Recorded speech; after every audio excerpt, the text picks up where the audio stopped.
Maka Yesus dibawa oleh Roh ke padang gurun untuk dicobai iblis. Dan setelah berpuasa 40 hari dan 40 malam, akhirnya laparlah Yesus. Lalu datanglah si pencoba itu dan berkata kepadanya, "Jika engkau anak Allah, perintahkanlah supaya batu-batu ini menjadi roti." Tetapi Yesus menjawab, Ada tertulis, manusia hidup bukan dari roti saja, tetapi dari setiap firman yang keluar dari mulut Allah. Kemudian iblis membawanya ke kota suci dan menempatkan dia di bubungan bait Allah. Lalu berkata kepadanya, "Jika engkau anak Allah, jatuhkanlah dirimu ke bawah, sebab ada tertulis mengenai engkau, Ia akan memerintahkan malaikat-malaikatnya, dan mereka akan menatang engkau di atas tangannya, supaya kakimu jangan terantuk kepada batu." Yesus berkata kepadanya, Ada pula tertulis, janganlah engkau mencobai Tuhan Allahmu.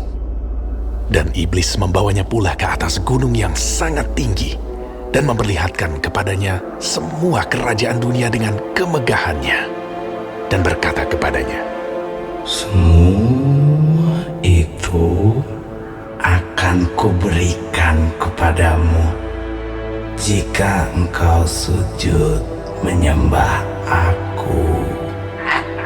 Maka berkatalah Yesus kepadanya, Nyala iblis, sebab ada tertulis, engkau harus menyembah Tuhan Allahmu, dan hanya kepada Dia sajalah engkau berbakti. Lalu iblis meninggalkan dia. Dan lihatlah, malaikat-malaikat datang melayani Yesus. Tetapi waktu Yesus mendengar bahwa Yohanes telah ditangkap, menyingkirlah ia ke Galilea. Ia meninggalkan Nazaret dan diam di Kapernaum di tepi danau di daerah Zebulon dan Naftali, supaya genaplah firman yang disampaikan oleh Nabi Yesaya. Tanah Zebulon dan tanah Naftali, jalan ke laut, daerah seberang sungai Yordan, Galilea, wilayah bangsa-bangsa lain, bangsa yang diam dalam kegelapan, telah melihat terang yang besar. Dan bagi mereka yang diam di negeri yang dinaungi maut, telah terbit terang. Sejak waktu itulah, Yesus memberitakan, Bertobatlah, sebab kerajaan sorga sudah dekat. dan ketika Yesus sedang berjalan menyusur danau Galilea, ia melihat dua orang bersaudara, yaitu Simon yang disebut Petrus dan Andreas saudaranya. Mereka sedang menebarkan jala di danau, sebab mereka penjala ikan. Yesus berkata kepada mereka, Mari, ikutlah aku, dan kamu akan kujadikan penjala manusia. lalu mereka pun segera meninggalkan jalannya dan mengikuti dia. Dan setelah Yesus pergi dari sana, dilihatnya pula dua orang bersaudara, yaitu Yakobus anak Zebedeus dan Yohanes saudaranya, bersama ayah mereka Zebedeus, sedang membereskan jala di dalam perahu. Yesus memanggil mereka, dan mereka segera meninggalkan perahu serta ayahnya, lalu mengikuti dia. Yesus pun berkeliling di seluruh Galilea.